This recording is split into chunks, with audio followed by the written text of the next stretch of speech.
Hello student, welcome to JS study. मैं जय कुमार आप सभी का स्वागत करता हूं। इस वीडियो में प्रॉपर्टीज ऑफ डिटरमिनेंट के थ्योरिकल कॉन्सेप्ट को समझेंगे और क्वेश्चन प्रैक्टिस करेंगे। जो कि एग्जाम के व्यू से देखा जाए तो यह टॉपिक बहुत इंपॉर्टेंट है, इसलिए आप इस वीडियो को शुरू से लास्ट तक देखिए। यकीन मानिए इसके बाद आप में डिटरमिनेंट का बेहतर कॉन्सेप्ट आएगा। तो चलिए शुरू करते हैं। प्रॉपर्टीज ऑफ डिटरमिनेंट देखिए, फर्स्ट प्रॉपर्टी क्या है? The value of determinant remains unchanged if its rows and column are interchanged. यानी हम कह सकते हैं कि डिटरमिनेंट का मान सदैव समान रहेगा। डिटरमिनेंट का मान सदैव समान रहेगा अगर उसके रॉज और कॉलम को इंटरचेंज कर दें, अदला बदली कर दें। डिटरमिनेंट का मान सदैव समान रहेगा अगर उसके रॉ और कॉलम को इंटरचेंज कर दे। इसे आप ऐसे समझिए,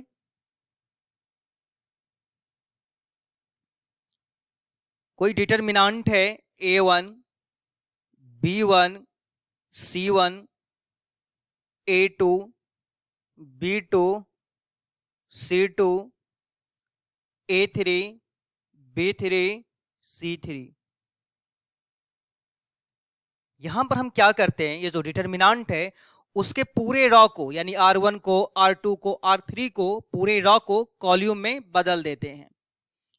a1, b1, c1 ये फर्स्ट रॉ को फर्स्ट कॉलम में, a1, b1, c1, a2, b2, c2 इसे थर्ड कॉलम में, a3, b3, c3। ऐसा करने पर भी डिटरमिनेंट का वैल्यू सेम रहेगा। दूसरे शब्दों में आप इसे ऐसे भी कह सकते हैं,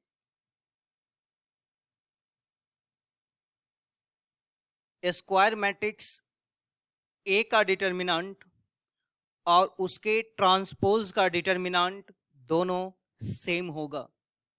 हम इसे वेरीफाई करके समझा रहे हैं तो आपको और समझ में आएगा। तो चलिए इसे वेरीफाई करते हैं। वेरीफाई करने के लिए हम कुछ एग्जांपल ले रहे हैं। यहाँ पे एक मैट्रिक्स ले रहे हैं। जब भी हम यहाँ मैट्रिक्स का बात करेंगे तो वह स्क्वायर मैट्रिक्स ही होगा। हम यहाँ पे एक मैट्रिक्स लिए ए, जिसका एलिमेंट है 1, 2, 3, -2, 0, 1, 1, 1, -1। फिर बोल रहे हैं यहाँ पे जब भी हम मैट्रिक्स का बात करेंगे तो वह स्क्वायर मैट्रिक्स होगा। अब इस स्क्वायर मैट्रिक्स को हम डिटरमिनेंट बना ले। डिटरमिनेंट इस तरह से बनाएंगे, डिटरमिनेंट बन गया। अब इसका डिटरमिनेंट हम लोग निकाल लें।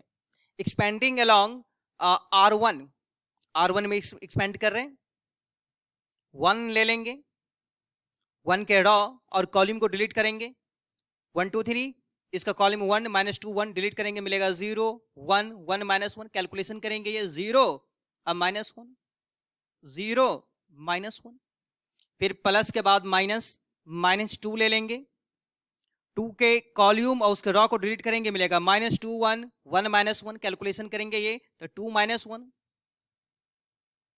फिर +3 लेंगे, 3 के रॉ और कॉलम को डिलीट करेंगे तो मिलेगा -2, 0, 1, 1, कैलकुलेशन करेंगे तो -2, 0,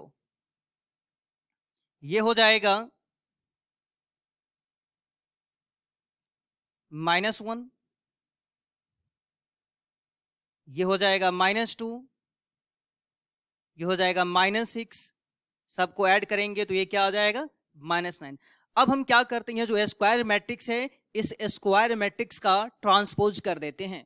ये जो स्क्वायर मैट्रिक्स है इस स्क्वायर मैट्रिक्स का ट्रांसपोज करेंगे, तो ट्रांसपोज करेंगे तो रॉ क्या बन जाएगा, कॉलम। ये 1, 2, 3 ये फर्स्ट रॉ फर्स्ट कॉलम लिखेंगे, -2, 0, 1 सेकेंड कॉलम लिखेंगे, 1, 1, -1 थर्ड कॉलम लिखेंगे। इस मैट्रिक्स का हम ट्रांसपोज करने जा रहे हैं यहाँ पे, तो देखिए कैसे ट्रांसपोज हम करेंगे।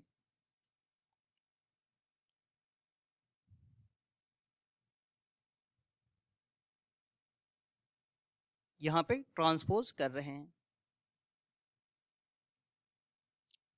1 2 3 फर्स्ट रो को फर्स्ट कॉलम में, -2 0 1 1 1 -1। अब ये जो ट्रांसपोज है, ट्रांसपोज मैट्रिक्स है, इस ट्रांसपोज मैट्रिक्स का डिटरमिनेंट निकाल रहे हैं। ये डिटरमिनेंट हो गया। एक्सपेंडिंग अलोंग R1 ही ले रहे हैं इस बार भी, तो 1 लेंगे, 1 के रॉ कॉलम को डिलीट करेंगे, 0 1 1 -1 मिलेगा। ये हो गया 0 -1। फिर माइनस ये एलिमेंट लेंगे, -2, -2 के कॉलम रॉ को डिलीट करेंगे, 2 1 3 -1 मिलेगा। ये हो जाएगा -2 -3, फिर +1, 1 के कॉलम रॉ को डिलीट करेंगे, 2 0 3 1 मिलेगा। ये हो जाएगा 2 -0। कैलकुलेशन करेंगे, ये आएगा -1, ये माइनस माइनस हो जाएगा, ये माइनस माइनस +2 हो गया, और ये हो गया -5। तो +2 को -5 से मल्टीप्लाई करेंगे तो प्लस और माइनस माइनस हो जाएगा, -10, और ये हो गया +2। आप इसे ऐड कीजिए तो ये हो जाएगा -11 +2 यानी -9। तो हम यहाँ पर देख लिए कि स्क्वायर मैट्रिक्स ए का डिटरमिनेंट भी -9 आया और उसके ट्रांसपोज का डिटरमिनेंट भी माइनस आ गया, -9 आया, यानी कि दोनों ही सेम है। तो प्रॉपर्टीज फर्स्ट समझ में आ गया कि स्क्वायर मैट्रिक्स ए का डिटरमिनेंट और उसके ट्रांसपोज का डिटरमिनेंट सेम होगा, या दूसरे शब्दों में कहेंगे तो डिटरमिनेंट का जितना भी रॉ है उसे हम या तो कॉलम में कन्वर्ट कर देंगे या बोलेंगे पूरे कॉलम्स को रॉ में कन्वर्ट कर देंगे। ऐसा करने पर भी डिटरमिनेंट का वैल्यू सेम रहेगा। अब सेकंड प्रॉपर्टी को हम लोग समझते हैं। इफ एनी टू रॉज और column of a determinant are interchanged, अदला बदली बोलती हिंदी में, इफ एनी टू रॉज और column of a determinant are interchanged then sign of determinant changes, then sign of determinant changes। इसे हम हिंदी में ऐसे समझेंगे, अगर डिटरमिनेंट के किसी भी दो रॉज को या दो कॉलम्स को, अगर डिटरमिनेंट के किसी भी दो रॉज या दो कॉलम्स को इंटरचेंज करेंगे तो डिटरमिनेंट का साइन बदल जाएगा। अगर डिटरमिनेंट के किसी भी दो रॉ या दो कॉलम को इंटरचेंज करेंगे यानी कि अदला बदली करेंगे तो डिटरमिनेंट का साइन बदल जाएगा। इसे एग्जाम्पल के रूप में हम लोग समझते हैं, एग्जाम्पल के द्वारा समझेंगे, फिर इसका वेरीफाई करेंगे। तो देखिए, एक डिटरमिनेंट है A1 B1 C1 A2 B2 C2 A3 B3 C3। हम यहाँ पे क्या कर रहे हैं, इसके प्रॉपर्टीज को आपको समझा देते हैं। पहले देखिए, इसमें किसी भी दो रॉ को या तो फर्स्ट रॉ या सेकंड रॉ, किसी भी दो रॉ को इंटरचेंज करेंगे, या तो फर्स्ट सेकंड रॉ या फर्स्ट थर्ड रॉ या सेकंड थर्ड रॉ, किसी भी दो रॉ को इंटरचेंज करेंगे, अदला बदली करेंगे तो डिटरमिनेंट का वैल्यू सेम रहेगा, सिर्फ उसका साइन बदल जाएगा। प्लस है तो माइनस, माइनस है तो प्लस। उसी प्रकार डिटरमिनेंट के किसी भी दो कॉलम को, चाहे कोई भी कॉलम से ले लीजिए, first second, first third, second third, तो किसी भी दो कॉलम को इंटरचेंज करेंगे तो डिटरमिनेंट का साइन बदल जाएगा। जैसा कि हम एग्जाम्पल में यहाँ पे डिटरमिनेंट लिए हैं, हम ऐसा कर रहे हैं इसमें कि फर्स्ट कॉलम को और सेकंड कॉलम को इंटरचेंज कर रहे हैं। क्या कर रहे हैं यहाँ पे कि फर्स्ट कॉलम और सेकंड कॉलम को इंटरचेंज करने जा रहे हैं, यानी फर्स्ट कॉलम को सेकंड कॉलम में लिखेंगे, सेकंड कॉलम को फर्स्ट कॉलम में लिखेंगे। तो देखिए क्या होगा, एक यहाँ पे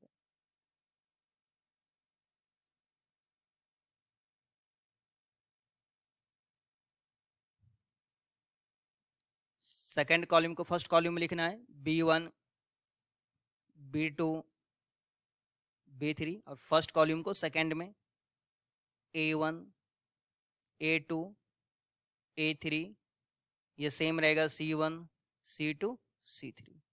डिटरमिनेंट का वैल्यू तो सेम रहेगा, सिर्फ साइन बदल जाएगा। अगर ये प्लस है तो माइनस हो जाएगा। इसे हम वेरीफाई करके समझते हैं, इसे हम वेरीफाई करके समझते हैं। फिर यहाँ पे एक एग्जांपल ले रहे हैं, ए कोई स्क्वायर मैट्रिक्स है, 1 2 3 -2 0 1 1 1 -1। इस स्क्वायर मैट्रिक्स का हम डिटरमिनेंट निकाल लें। एक्सपेंडिंग अलोंग R1, 1 लेंगे तो ये हो जाएगा 0 -1, -2 ले लेंगे तो ये हो जाएगा 2 -1, +3 ये हो जाएगा -2 अब -0 एंड -1 -2 ये हो गया -6 -9। अब हम क्या करते हैं कि एक न्यू मैट्रिक्स बना रहे हैं। वो न्यू मैट्रिक्स हम कैसे बना रहे हैं? तो फर्स्ट कॉल्यूम और सेकंड कॉल्यूम को इंटरचेंज करके, ये जो फर्स्ट कॉल्यूम है और सेकंड कॉल्यूम है, इस दोनों को इंटरचेंज करके हम एक न्यू मैट्रिक्स बना रहे। तो देखिए ये हम कैसे बनाएं। तो मैट्रिक्स जो ए था, ए मैट्रिक्स में जो सेकंड कॉल्यूम है उसे फर्स्ट कॉल्यूम लिख लिए और फर्स्ट कॉल्यूम को सेकंड कॉल्यूम लिख लिए। इस तरह से एक नया मैट्रिक्स हम बनाएं बी। अब इस बी का डिटरमिनेंट निकाल लेते हैं। एक्सपेंडिंग अलोंग R1, 2 ले लेंगे तो ये हो जाएगा 2 -1, फिर -1 ले लेंगे, ये हो जाएगा 0 -1 और +3 ये हो जाएगा 0 -2, ये हो गया 2, ये -1 ये हो जाएगा +6 यानी कि 9, ये प्लस आ गया। यहाँ से साफ साफ क्लियर हो गया कि जब हम दो कॉल्यूम को इंटरचेंज किए तो डिटरमिनेंट का वैल्यू सेम, साइन बदल गया। क्योंकि ए का डिटरमिनेंट जो आया वह -9 आया और ए में हम क्या किए, जो डिटरमिनेंट है ए में हम क्या किए, दो कॉल्यूम को इंटरचेंज कर दिए। जैसे ही दो कॉल्यूम को इंटरचेंज किए तो उसका वैल्यू +9 आ गया। यानी किसी भी दो कॉल्यूम को, हम रूल ऐसे याद रखेंगे कि किसी भी दो कॉल्यूम को इंटरचेंज करेंगे तो डिटरमिनेंट का साइन बदल देंगे, या किसी भी दो रॉ को इंटरचेंज करेंगे तो डिटरमिनेंट का साइन बदल देंगे। अब तीसरी प्रॉपर्टी को आप समझिए। Property 3, if any two rows और कॉल्यूम्स of a determinant are identical, then value of determinant is 0। इसे हम ऐसे समझते हैं, डिटरमिनेंट का कोई भी दो रॉ, डिटरमिनेंट का कोई भी दो रॉ चाहे दो कॉल्यूम आइडेंटिकल हो तो उस डिटरमिनेंट का जो मान होगा, जो वैल्यू होगा, वह 0 हो जाएगा। डिटरमिनेंट का कोई भी दो रॉ, डिटरमिनेंट का कोई भी दो रॉ या कॉल्यूम आइडेंटिकल हो तो उस डिटरमिनेंट का वैल्यू 0 होगा। इसे ऐसे समझिए, यहां पे जैसे एग्जांपल में समझा रहे हैं कि A B C D E F, इस टाइप का डिटरमिनेंट मिलेगा तो आप इसका वैल्यू 0 लिख दीजिएगा। क्योंकि हम देख रहे हैं यहाँ पे फर्स्ट कॉल्यूम और सेकंड कॉल्यूम आइडेंटिकल, आइडेंटिकल का मतलब सेम, सेम टू सेम है, इसलिए इसका वैल्यू 0। या इसे ऐसे भी कह सकते हैं A B C D E F, इस डिटरमिनेंट का वैल्यू 0, क्योंकि यहां पे हम देख रहे हैं फर्स्ट रॉ और सेकंड रॉ आइडेंटिकल है। तो डिटरमिनेंट का कोई भी दो कॉल्यूम, या तो फर्स्ट सेकंड या फर्स्ट थर्ड या सेकंड थर्ड आइडेंटिकल हो, सेम आ जाए तो उसका वैल्यू 0। या कोई भी दो रॉ फर्स्ट सेकंड या फर्स्ट थर्ड या सेकंड थर्ड सेम आ गया तो 0। इसे हम एक प्रॉपर वे में लिख लेते हैं। एक प्रॉपर वे में लिख लिए, ये रीजन लिखना होगा कि कौन सा रॉ या कॉल्यूम आइडेंटिकल है। इस फर्स्ट में R1 और R2 दोनों ही आइडेंटिकल है, इसलिए इसका वैल्यू 0। इसे हम वेरीफाई कर ले, प्रूफ कर लेते हैं। जैसे मान लीजिए ये कोई डिटरमिनेंट है 3 2 3 2 2 3 3 2 3। हम देख रहे हैं इसमें कि फर्स्ट रॉ और थर्ड रॉ आइडेंटिकल है, 3 2 3 3 2 3, इसलिए इसका वैल्यू क्या हो जाएगा 0। रीजन क्या लिखेंगे कि since R1 and R3 are identical. कुछ ऐसा भी स्टूडेंट होगा जो यह मानेगा ही नहीं कि हम इस प्रॉपर्टीज को नहीं मानते हैं, वेरीफाई करो, प्रूफ करो। तो इसे हम वेरीफाई कर लेते हैं। वेरीफाई कैसे करेंगे? तो एक्सपेंड करके से हम वेरीफाई कर लेते हैं। इसको हम वेरीफाई कर लेते हैं एक्सपेंड करके। एक्सपेंडिंग अलोंग R1, जब 3 ले लेंगे तो ये क्या हो जाएगा, 6 माइनस 6 माइनस 2, ये हो जाएगा 6 माइनस 9 प्लस 3 ले लेंगे, ये 4 माइनस 6 हो जाएगा। जब हम इसका कैलकुलेशन करेंगे,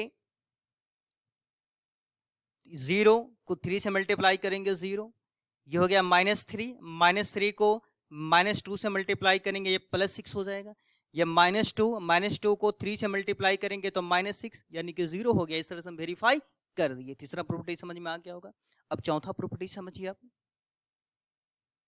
if each element of a row or column of a determinant is multiplied by constant k, then its value gets multiplied by k। इसे ऐसे समझिए, डिटरमिनेंट के किसी एक रॉ या कॉल्यूम के प्रत्येक एलिमेंट को कांस्टेंट के से मल्टीप्लाई करते हैं तो डिटरमिनेंट का मान के गुणित हो जाता है, यानी के गुना हो जाता है। इसे हम एग्जांपल के द्वारा समझते हैं, अब वेरीफाई करते हैं, इसे और समझ में आएगा। तो देखिए, एक मैट्रिक्स, एक डिटरमिनेंट हम यहां पर ले रहे हैं, और डिटरमिनेंट जो है, या ऐसा करें हम यहाँ पे एक स्क्वायर मैट्रिक्स ले लें और स्क्वायर मैट्रिक्स का हम डिटरमिनेंट बना लेंगे, ऐसा भी कर सकते हैं। तो यहां पर हम एक स्क्वायर मैट्रिक्स लिए, 1 0 2 3 1 2 2 1 4, ये 2 है। अब हम क्या करते हैं, इस ए का डिटरमिनेंट निकाल लेते हैं। यहां पे 1 है, इस ए का हम डिटरमिनेंट निकाल लेते हैं। एक्सपेंडिंग अलोंग R1, 1 लेंगे तो ये हो जाएगा 4 माइनस 2 माइनस 0 का डिटरमिनेंट 0 होगा। जब भी 0 आ जाए तो 0 का डिटरमिनेंट 0 लिखिएगा। ये फर्स्ट लेक्चर में समझा दी थी, क्योंकि 0 के बाद हम कुछ भी रखेंगे ना तो वो क्या हो जाएगा, ये 0 सबको 0 ही कर देगा। तो 0 का डिटरमिनेंट 0 ही होगा, ये याद रखिएगा। इसे हम इरेज कर देते हैं।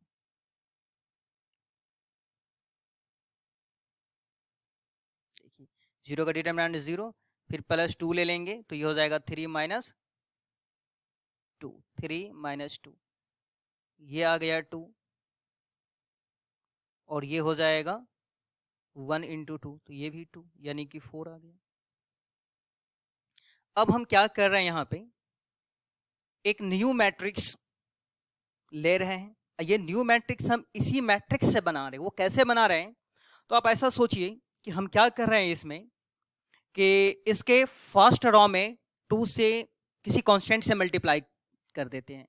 हम किसी भी रॉ में मल्टीप्लाई कर सकते हैं, या तो फर्स्ट रॉ या सेकंड रॉ या थर्ड रॉ, या फर्स्ट कॉलम में सेकंड कॉलम, थर्ड कॉलम। तो हम ऐसा कर रहे हैं ना कि R1 में 2 से मल्टीप्लाई कर देते हैं। मल्टीप्लाइंग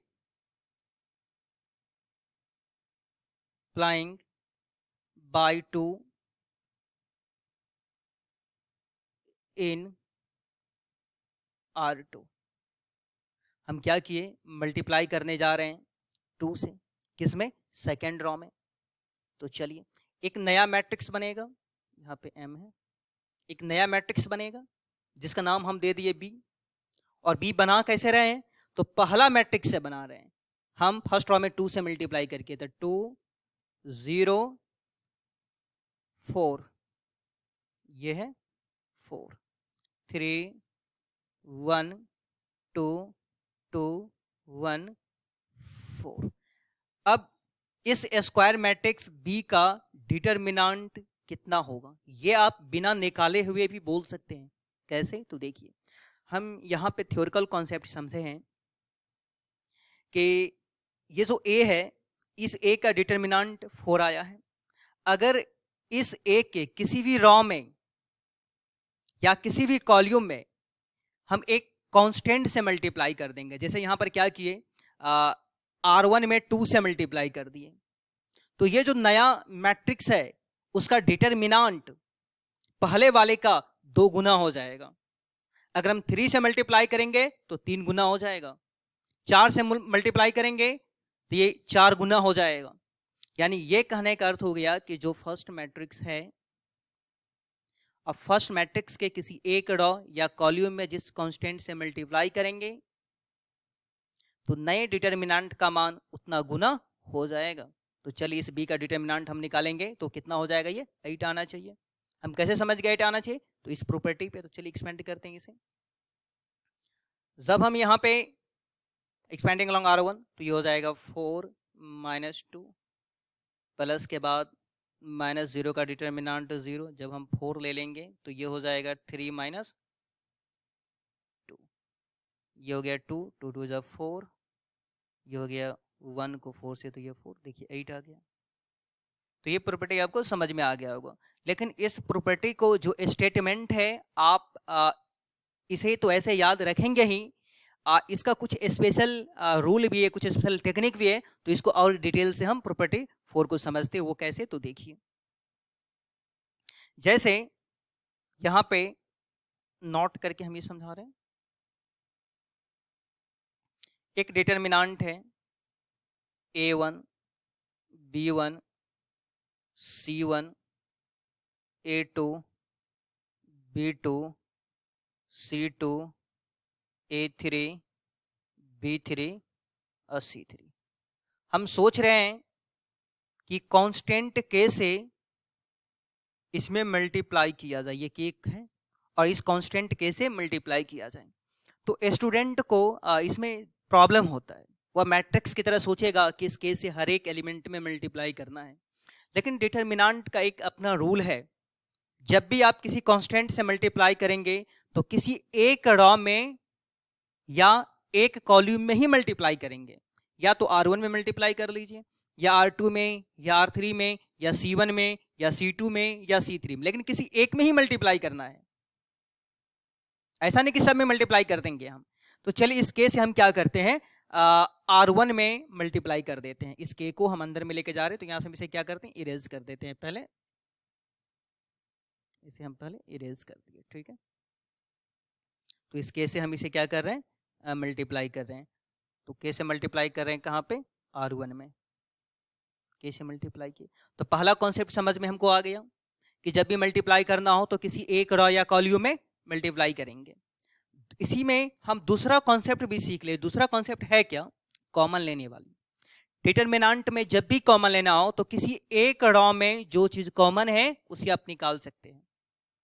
डिटरमिनेंट का रूल है, किसी एक रॉ चाहे एक कॉलम में जो भी कॉमन है इसे निकाल सकते हैं। फर्स्ट रॉ में क्या कॉमन है, के, तो इसी यहां से हम क्या करेंगे, के को हम बाहर कर देंगे। क्या मिलेगा, A1 B1 C1 A2 B2 C2 A3 B3 C3।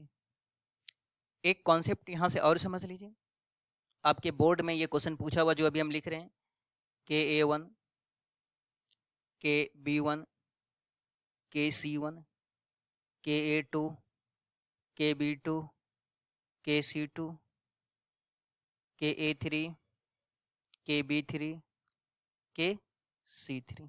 यहाँ से के कॉमन लेना है, ये सिंपल सा ऑब्जेक्टिव क्वेश्चन था।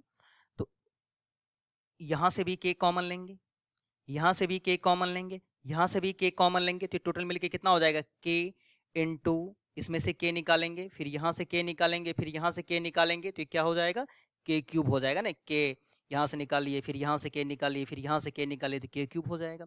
तो किसी एक रॉ चाहे कॉलम से ही के हम निकालेंगे। तो हम फर्स्ट रॉ से के निकाले, सेकंड रॉ से निकाले, थर्ड रॉ से निकाले। अब यहाँ क्या मिल जाएगा, A1 B1 C1 A2 B2 C2 A3 B3 C3। इसके एक टेक्निक और समझिए, ये फर्स्ट हो गया, सेकंड हो गया। इसके तीसरा कॉन्सेप्ट को समझिए, इसका तीसरा कॉन्सेप्ट क्या है। तो तीसरा कॉन्सेप्ट को समझते हैं। A square matrix a square matrix A of order n, then a square matrix A of order n, A जो है, ये जो A एक स्क्वायर मैट्रिक्स है, कितने ऑर्डर का, n ऑर्डर का।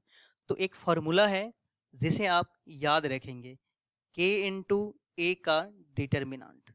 जब ये k कांस्टेंट को हम डिटर्मिनांट के बाहर करेंगे ना, तो कांस्टेंट के पावर में ऑर्डर आ जाएगा। ये आप इस तरह से याद रखेंगे, k इंटू ए का डिटर्मिनांट है, जब कांस्टेंट k को हम डिटर्मिनांट से बाहर करेंगे तो उस k के पावर में ऑर्डर आ जाएगा। अगर हमारे सिलेबस में या तो 3 ऑर्डर है या 2 ऑर्डर है, जब भी हमसे क्वेश्चन पूछेगा तो या तो यहाँ 3 लिखा हुआ रहेगा या 2 लिखा हुआ रहेगा। तो कैसे क्वेश्चन पूछेगा, ये आपको हम कुछ क्वेश्चन समझा देते हैं। देखिए किस टाइप से क्वेश्चन पूछेगा आपसे। यहाँ पे 2 क्वेश्चन है, ये फर्स्ट और सेकेंड, ये दोनों ही बोर्ड में पूछा गया क्वेश्चन से और ये ऑब्जेक्टिव है। यहाँ पर एक स्क्वायर मैट्रिक्स ए है 2 3 8 4 और यहाँ पर है 5a का डिटर्मिनेंट इनमें से क्या होगा। तो सबसे पहले क्या कीजिएगा, ये जो a देख रहे हैं ना, इसको बनाने का टेक्निक क्या रहेगा, देखिए कैसे हम सॉल्व करेंगे क्वेश्चंस को। तो 5a का डिटर्मिनेंट, ये जो कांस्टेंट 5 है, इस डिटर्मिनेंट से जब बाहर निकालेंगे, हम इसे क्या करेंगे, जब इसे डिटर्मिनेंट से बाहर निकालेंगे तो पावर में ऑर्डर आ जाएगा। ऑर्डर यानी ए किस ऑर्डर का है, या सिलेबस में या तो 2 ऑर्डर है या 3 ऑर्डर है, तो आप देख रहे हैं कि 2 ऑर्डर का है। 2 ऑर्डर यानी जिसमें रॉ की संख्या भी 2 हो और कॉलम की संख्या भी 2 हो, इसलिए 2 ऑर्डर का है। तो यहां पर है क्या, तो हम n के जगह पे क्या ले लेंगे, 2 ले लेंगे। तो कितना हो जाएगा ये 25 इंटू ए का डिटर्मिनेंट। यहां पर n हम क्या लिए हैं, सिंस यहाँ पर n जो है वो क्या लिए 2, क्योंकि ये 2 ऑर्डर का है, तो इसका आंसर क्या हो जाएगा बी। अब देखिए इसमें ये कितने ऑर्डर का है, तो यहाँ पे n क्या लेना होगा, 3 लेना होगा, क्योंकि ये a जो है ना 3 ऑर्डर का है, 3 रो 3 कॉलम। तो 4a का डिटर्मिनेंट हम क्या करेंगे, 4 को जब बाहर करेंगे तो पावर में ऑर्डर आ जाएगा। ऑर्डर बोले तो कितने ऑर्डर का, ये 3 ऑर्डर का है, तो कितना हो जाएगा 64 हो जाएगा। 4 को 4 इंटू 4 इंटू 4, तो कौन सा ऑप्शन हो जाएगा, ये सी हो जाएगा। अब हम लोग क्या करते हैं, नेक्स्ट प्रॉपर्टी को समझते हैं, 5वां प्रॉपर्टी को समझते हैं। Determinant can be expressed as sum of 2 और मोर डिटर्मिनेंट। इसमें ये कह रहा है कि आप एक डिटर्मिनेंट को 2 या 2 से अधिक डिटर्मिनेंट के सम के रूप में लिख सकते हैं, एक्सप्रेस कर सकते हैं। क्या बोले, एक डिटर्मिनेंट को 2 या उससे अधिक डिटर्मिनेंट के रूप में हम एक्सप्रेस कर सकते हैं। इसे समझिए, सिंपल सा है, इसे बस इतना ही समझ लीजिए। इसमें a1 एग्जाम्पल समझ रहे हैं कि a1 plus k1, a2 plus k2, a3 plus k3, b1 b2 b3 c1 c2 c3। ये जो a1 plus k1, a2 plus k2, a3 plus k3 है, अभी है कहाँ पे, ये फर्स्ट कॉलम में है, या कहीं भी रह सकता है, सेकंड कॉलम में भी आ सकता है, थर्ड कॉलम में भी आ सकता है, या तो first row, second row, third row, कहीं भी आ सकता है। इसका टेक्निक याद क्या रखना है इसमें, ये दोनों ऑलवेज हमेशा लिखेंगे। और इसे कैसे लिखेंगे, फर्स्ट बार में इस दोनों में से किसी एक को लिखेंगे। अगर हम इस पहला वाले को लिखेंगे तो दूसरा वाले को छोड़ देंगे, या दूसरा वाले को लिखेंगे तो पहला वाले को छोड़ देंगे। कैसे, तो देखिए हम यहाँ पे क्या करते हैं कि फर्स्ट वाले को लिख लेते हैं, दूसरा वाले को छोड़ देते हैं, a1 a2 a3, ठीक है, और ये छोड़ दिए हम सेकेंड वाले को। ये ऑलवेज रहेगा b1 b2 b3 c1 c2 c3, ठीक है। यहाँ पे साइन या तो सब टोटल प्लस रहेगा या टोटल माइनस रहेगा, यहाँ प्लस है तो अब प्लस ले लेंगे। अब हम जो लिखे हैं फर्स्ट वाला a1 a2 a3, इसे छोड़ देंगे और ये k वाला लिख लेंगे, k1 K2, K3, ये दोनों always, B1, B2, B3, C1, C2, C3। ठीक है। इसका जो ज़्यादा डिटेल्स है हम लोग जब क्वेश्चन में प्रैक्टिस करेंगे तो उसमें सीखेंगे इसका यूज कैसे करते हैं, इसका अप्लाई कैसे करते हैं क्वेश्चन पे। ठीक है, अब देखिए प्रॉपर्टी 6, प्रॉपर्टी 6 है ये। If each element of a row or column of a determinant is multiplied by constant k and adding the corresponding elements of another row or column, then the value of determinant is unchanged। इसे ऐसे समझिए हिंदी में कि determinant के किसी एक raw अथवा column के प्रत्येक एलिमेंट को दूसरे रॉ अथवा कॉलम के साथ जोड़ दिया जाए या किसी कांस्टेंट से मल्टीप्लाई करके जोड़ दिया जाए तो डिटर्मिनेंट का मान वही रहता है। इसे अगर हम आपको एग्जाम्पल में समझाएंगे तो और अच्छा समझ में आएगा, तो एग्जाम्पल के द्वारा हम समझाते हैं इसको। जैसा कि हम यहाँ पे डिटर्मिनेंट लिख लिए A1, B1, C1, A2, B2, C2, A3, B3, C3। अब हम दूसरा डिटर्मिनेंट कैसे बना रहे हैं, दूसरा डिटर्मिनेंट जो बना रहे हैं देखिएगा, हम ऐसा कर रहे हैं ना कि फर्स्ट कॉल्यूम और थर्ड कॉल्यूम को ऐड कर देते हैं और उसे हम फर्स्ट कॉल्यूम में लिख लेते हैं। ठीक है, किस किस को ऐड कर रहे हैं, फर्स्ट कॉल्यूम को, थर्ड कॉल्यूम को। तो ऐसा आप कर सकते हैं। A1 क्या हो जाएगा, A1 plus C1, A2 plus C2, A3 plus C3, B1, B2, B3, C1, C2, C3। तो इस डिटर्मिनेंट का जो वैल्यू आएगा वह इसका भी आएगा, दोनों सेम रहेगा। या आप इसे ऐसे भी कर सकते हैं, देखिए कि दूसरे रॉ में किसी कांस्टेंट से मल्टीप्लाई कर दीजिए। ठीक है, और फिर C1 के साथ जोड़ दिए। हम क्या किया, तीसरा कॉलम को कांस्टेंट के से मल्टीप्लाई कर दिए और फर्स्ट के साथ क्या कर रहे हैं, जोड़ रहे हैं, तो फिर भी डिटर्मिनेंट का मान सेम रहेगा। अब हमें यहाँ पे क्या करना पड़ेगा कि देखिए इसे पहले k से मल्टीप्लाई करना है, अब फर्स्ट के साथ जोड़ना है तो A1 अब प्लस k C1, तो यहाँ k दे देंगे ना, A2 अब plus k C2, A3 plus k C3। तो ऐसा करने पर भी डिटर्मिनेंट का वैल्यू सेम रहेगा। लेकिन यहाँ पे रुकिए, अब हम जो बता रहे हैं वो सबसे मेन है। आप इसे जो ये स्टेटमेंट है इसको इस तरह से याद नहीं रखेंगे, इसको याद रखेंगे इसमें कि जब हम आपको क्वेश्चन प्रैक्टिस करवाने वाले हैं, आज ही क्वेश्चन प्रैक्टिस करवाएंगे, तो दूसरा वीडियो में देखिएगा काफ़ी क्वेश्चन उसमें प्रैक्टिस करवाएंगे। जब वो क्वेश्चन आप प्रैक्टिस कर लीजिएगा तो यकीन मानिए आपका बहुत ही अच्छा कॉन्सेप्ट आ जाएगा। इसमें हम एक ऐसा सा ट्रिक आपको सिखाएंगे कि एग्जाम में आप जाइएगा और गारंटी करिएगा कि हमसे क्वेश्चन बन जाएगा। तो देखिए इसमें हम याद कैसे रखेंगे, इसमें याद कैसे रखेंगे कि दो रॉ को जोड़ेंगे या तीनों रॉ को जोड़ेंगे तो डिटर्मिनेंट का वैल्यू सेम रहेगा। यानी दो रॉ को हम जोड़ सकते हैं या तीन रॉ को जोड़ सकते हैं या दो कॉलम को जोड़ सकते हैं या तीनों कॉलम को जोड़ सकते हैं। ये रूल है, क्या बोले, या तो दो रॉ को जोड़ सकते हैं या तीनों रॉ को जोड़ सकते हैं या दो कॉलम को जोड़ सकते हैं या तीनों कॉलम को जोड़ सकते हैं। बस इतना ही याद रखिएगा। ठीक है, इसको वेरीफाई कर लेते हैं, प्रूफ कर लेते हैं तो और समझ में आएगा। तो हम एक एग्जाम्पल ले लेते हैं, यहाँ पे एक एग्जाम्पल ले लेते हैं। जैसे एक डिटर्मिनेंट है, ये डिटर्मिनेंट है 2 0 -1 3 1 2 1 2, ये 2 है और यहाँ पे ले लिए 3। चलिए इस डिटर्मिनेंट का वैल्यू हम लोग निकालते हैं।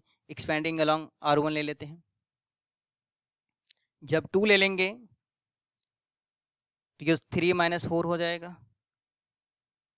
0 का डिटर्मिनेंट 0, फिर प्लस माइनस प्लस प्लस ले लेंगे, जो एलिमेंट है ये -1, ये -1 ले लेंगे और उसके कॉलम्स रॉ हटा देंगे, क्या 6 - 1 हो जाएगा। ये कितना आ गया, -1 को 2 से मल्टीप्लाई करेंगे तो -2, ये 5 को -1 से तो कितना हो जाएगा -5, यानी ये हो गया -7। अब हम यहाँ पे क्या कर रहे हैं, एक न्यू डिटर्मिनेंट बना रहे हैं। ये न्यू डिटर्मिनेंट कैसे बना रहे हैं ये सीखिए।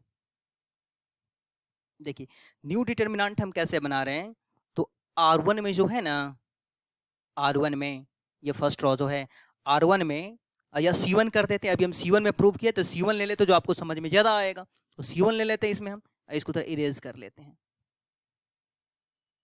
हम क्या करते हैं यहाँ पे C1 ले लेते हैं।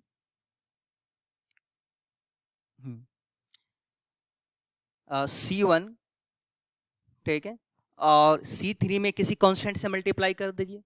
चलिए 2 से मल्टीप्लाई कर देते हैं, जो मल्टीप्लाई करने में आपको आसानी होगा। C3 में हम क्या किए 2 से मल्टीप्लाई कर दिए, और फर्स्ट के साथ क्या करते हैं हम यहाँ पे ऐड कर देते हैं। फर्स्ट के साथ हम ऐड कर दिए तो जानते हैं एक नया डिटर्मिनेंट बनेगा। मान लीजिए उसका नाम b दे दीजिए। ये b कैसे बन रहा है, हम यहाँ से बना रहे हैं। कैसे बना रहे हैं, तो तीसरा कॉलम को 2 से गुना करेंगे और पहला के साथ जोड़ देंगे। 2 से गुना कीजिए इसको तो कितना हो जाएगा -2, इसके साथ जोड़ दीजिए तो -2 और +2 ये क्या हो जाएगा 0 हो जाएगा। या ऐसा कीजिए ना 3 का थोड़ा और डिफिकल्ट करते हैं, 3 कर देते हैं जो आपको समझ में और ज़्यादा आए। 3 कर दिए तो अब ऐसा कि इसको 3 से मल्टीप्लाई कीजिए और इसके साथ जोड़ दीजिए। ये हो जाएगा -3 और 2 के साथ जोड़ेंगे तो -3 या +2 ये हो जाएगा -1। इसको 3 से मल्टीप्लाई कीजिए तो 3 2 जा 6 और 3 ये हो जाएगा 9। इसको 3 से मल्टीप्लाई कीजिए 9 और 1 क्या हो जाएगा ये 10 हो जाएगा। ठीक है, और सब सेम रहेगा 0 1 2 -1 2 3। जानते हैं ऐसा करने पर भी कोई फर्क नहीं पड़ेगा, दोनों डिटर्मिनेंट का वैल्यू सेम रहेगा। यही रूल अभी हम पर है ना कि ऐसा करने पर भी डिटर्मिनेंट का वैल्यू में कोई चेंज नहीं आने वाला है, सेम रहेगा। तो देखिए एक्सपेंडिंग अलोंग R1 ले लेते हैं। जब हम -1 ले लेंगे ना तो क्या मिलेगा ये 3 -2, 0 का डिटर्मिनेंट 0, फिर क्या है ये प्लस एलिमेंट -1 तो ये क्या हो जाएगा 18 -10 हो जाएगा। जब आप इसका कैलकुलेशन करेंगे तो कितना होगा ये 1 को -1 तब -1 और ये हो जाएगा ये 8 हो गया, 8 हो गया ना। ये 8 हो गया, 8 को -1 से मल्टीप्लाई करेंगे अब ये कितना हो जाएगा -8 हो जाएगा। यहाँ पे कैलकुलेशन में कहीं मिस्टेक है, ये चेक कर लेते हैं हम। हाँ यहाँ पर मिस्टेक है ना, देखिए -1 लेंगे तो क्या हो जाएगा 3 या -4 होगा ना, यहाँ पे 3 -4 होगा। तो ये -1 माइनस को मल्टीप्लाई करेंगे तो ये क्या हो जाएगा +1 हो जाएगा। इस माइनस को हम क्या करते हैं यहाँ से इरेज कर देते हैं। 1 मिनट, इसे हम इरेज कर देते हैं इस माइनस को यहाँ से।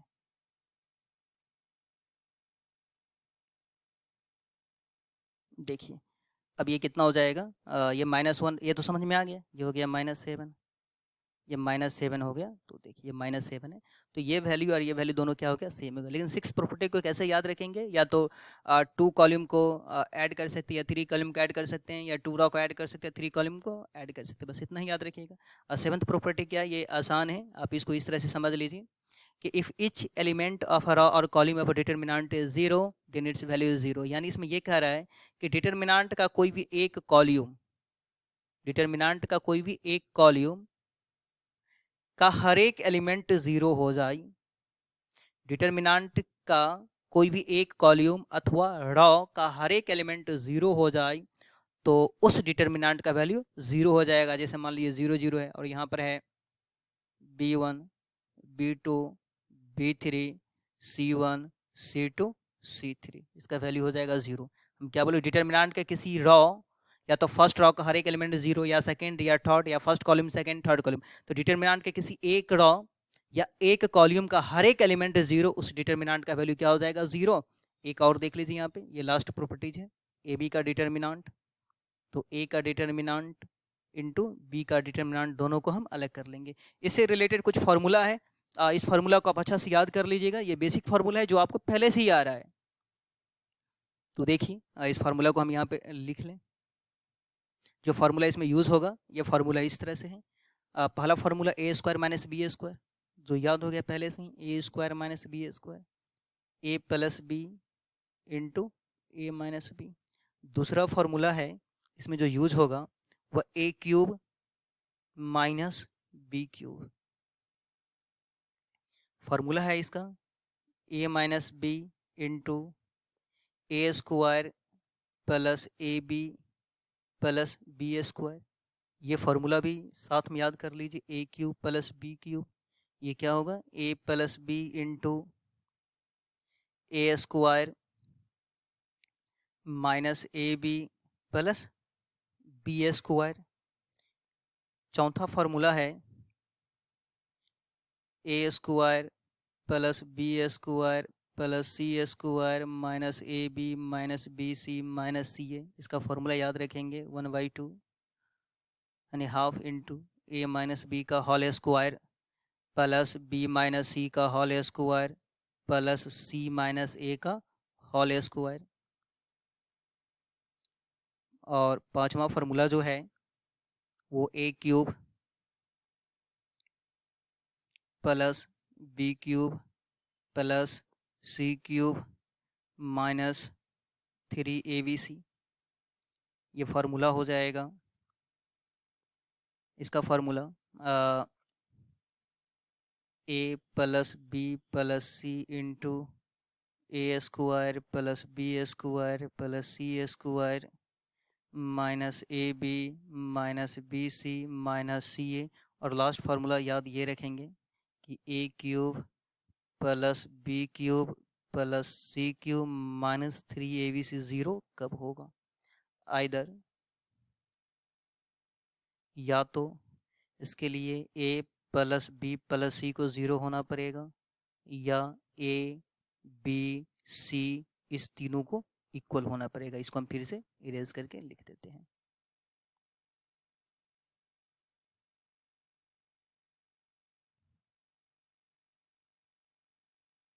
ए बी सी तीनों को इक्वल होना पड़ेगा, फॉर्मूला है। ये वीडियो अच्छा लगा हो तो आप लाइक शेयर और सब्सक्राइब जरूर कीजिए। Thank you for watching.